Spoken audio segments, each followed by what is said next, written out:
Hello students, in respiratory system, our today's topic is surfactant and compliance.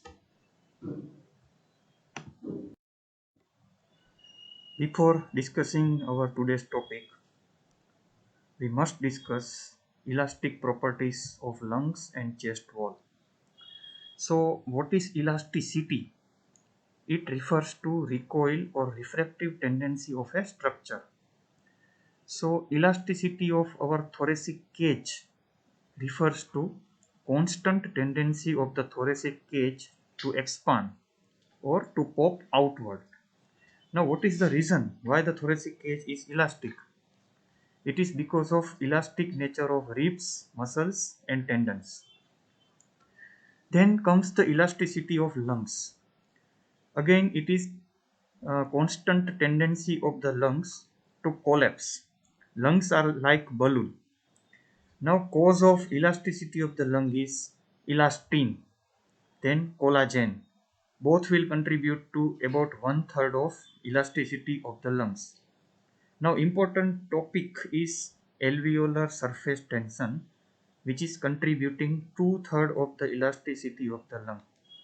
So this alveolar surface tension is our today's important topic of discussion, and then we will discuss about surfactant.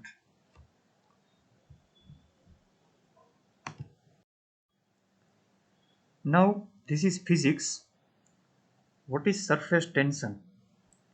It is a measurement of attraction force of the surface molecules per unit length of the material to which they are attached. And this tension is generated due to unbalanced attraction of the liquid molecules at surface of alveolar membrane. So surface tension in the lungs is generated in alveoli due to a water surface having water molecules, and there is unbalanced attraction of these water molecules.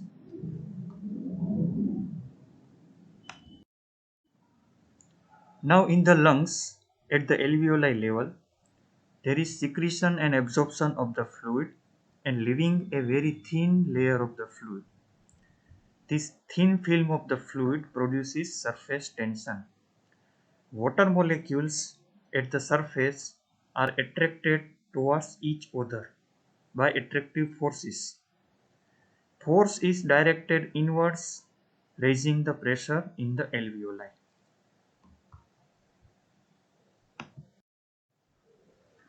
Now let us see in detail what is surface tension.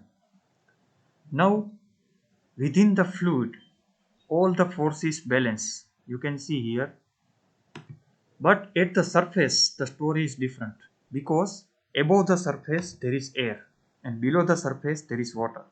So there is an air-water interface which leads to unbalanced forces, and due to unbalanced forces there will be generation of tension, and this is called surface tension. Now comes an important law in our physiology, Laplace law. Now what is the Laplace law? P is equal to 2 into capital T divided by R. P is for pressure, T is for tension and R is for radius. Now how to apply this law here? So here P is the pressure in the alveoli, T is the surface tension and R is radius of the alveoli.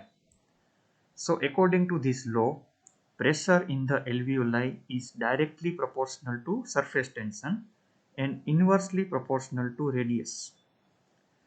So now it is obvious pressure in the smaller alveoli would be greater than in the larger alveoli if surface tension were same in the both.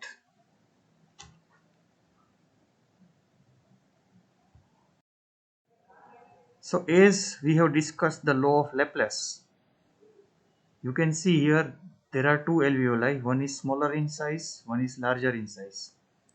So according to the Laplace law, there is more tendency for the small alveoli to collapse and therefore large alveoli will expand because air will divert into large alveoli. Now comes the role of a substance which is called surfactant, and this surfactant will prevent collapse of this alveoli. Again, you can see the law of Laplace here. P is equal to 2T upon R. Now see in the diagram, first diagram on left side, there are two alveoli shown, larger alveoli and smaller alveoli. You can see the radius is almost double.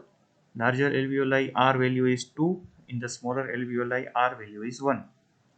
Now we are assuming that the surface tension is same in both, that is 3. Now calculate the P. P is equal to 2T upon R. So in larger alveoli P is equal to 3, while in the smaller alveoli P is equal to 6. So what is the meaning? Meaning is that more pressure is required to expand smaller alveoli than larger alveoli. Now see the second diagram. Now you can see a blue colored substance is present in both the alveoli. The name is surfactant. What surfactant is doing? It is reducing the value of capital T. Now P is equal to 2T upon R. So if you will reduce the value of capital T in the smaller alveoli as shown in the diagram, you can reduce the value of P. Now see in the larger alveoli, R is equal to 2, T is equal to 2. So the value of P is equal to 2T upon R is equal to 2. Now in the smaller alveoli you can see there is more amount of surfactant. So more reduction in tension. So here tension is only 1. So the final P value will be 2T upon R. So P is equal to 2. So even though there is difference in the size of the alveoli, the final pressure which is required to expand the alveoli is same. So this is the role played by surfactant. It is reducing the surface tension more in the smaller alveoli than larger alveoli. So equal amount of the pressure is required to expand all the different sized alveoli. Now let us see what is surfactant. What is its chemistry? So in the first lecture we have discussed the anatomy and structural functions of alveoli. At that time we have discussed that there are type 2 alveolar cells, also called type 2 pneumocytes. Yellow color cell visible in this diagram. This cell will secrete a substance which is called surfactant. Chemically, it is a phospholipid and it lowers the surface tension by reducing the attractive forces of hydrogen bonding. It will intersperse between H2O molecules. So, the attraction between different H2O molecules will decrease, and so surface tension will decrease.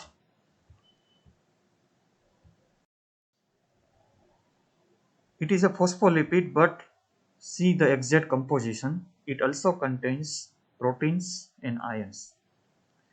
Now as far as phospholipid is concerned, there is a long name, dipalmitoyl phosphatidylcholine, also called lecithin.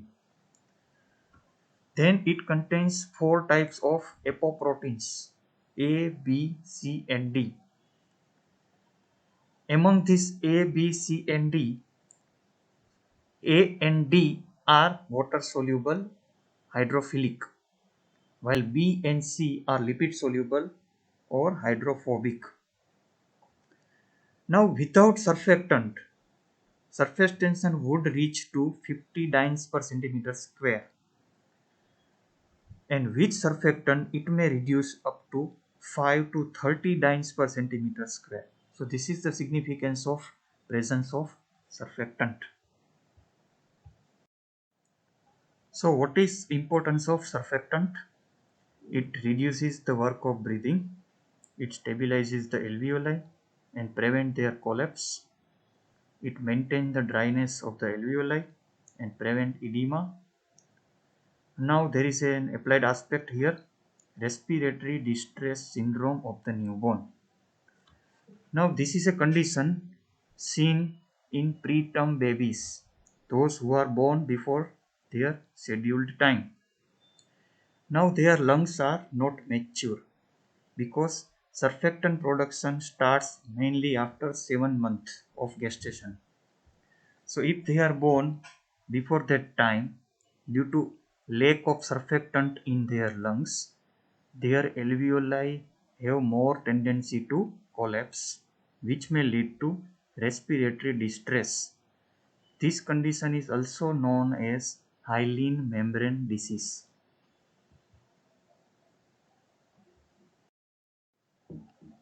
Now, what are the factors affecting surfactant? So, there are few factors which increases the surfactant production, like thyroid hormones, glucocorticoids, insulin, then stretching of the lungs, like by yawning or by pranayam, physical exercise, and drugs like beta adrenergic drugs. Now our second topic of today's discussion is compliance of the lungs. The definition is the extent to which lungs will expand for each unit increase in the transpulmonary pressure. We have discussed already that transpulmonary pressure. It is the difference between alveolar pressure and pleural pressure. So in simple words, compliance is ability of the lungs to stretch. It is a measurement of distensibility of the lungs. C is equal to delta V upon delta P. C is compliance, delta V means change in the volume, and delta P means change in the pressure. So it is the change in the volume per unit change in the pressure. The normal value is 200 ml per centimeter of water. Now compliance is ability to expand. So it is determined by elastic forces of the lungs. Now elastic forces, again we will divide it into two types as we have already discussed. Elastic forces of the lung tissue itself, like elastin fibers, collagen fibers, and second is elastic forces generated by surface tension. We have discussed in detail the surface tension, which is created by fluid which lines the inside wall of the alveoli.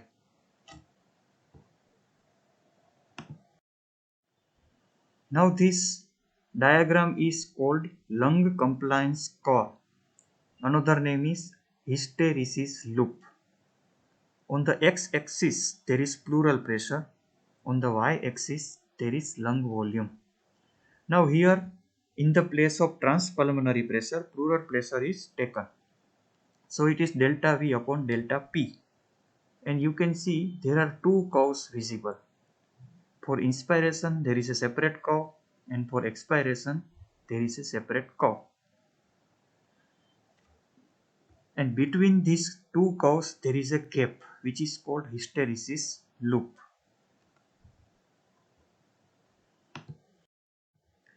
Lung compliance is inversely proportional to lung elastance. So it will be decreased in restrictive lung diseases like fibrosis, and it will be increased in obstructive lung diseases like emphysema.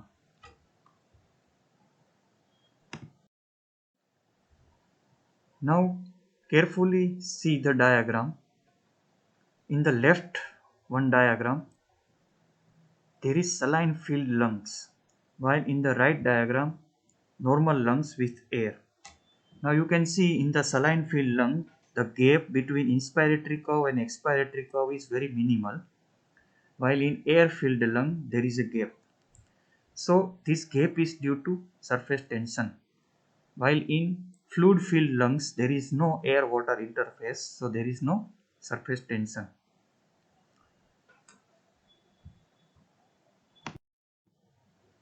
So this was all about surfactant and compliance. Thank you.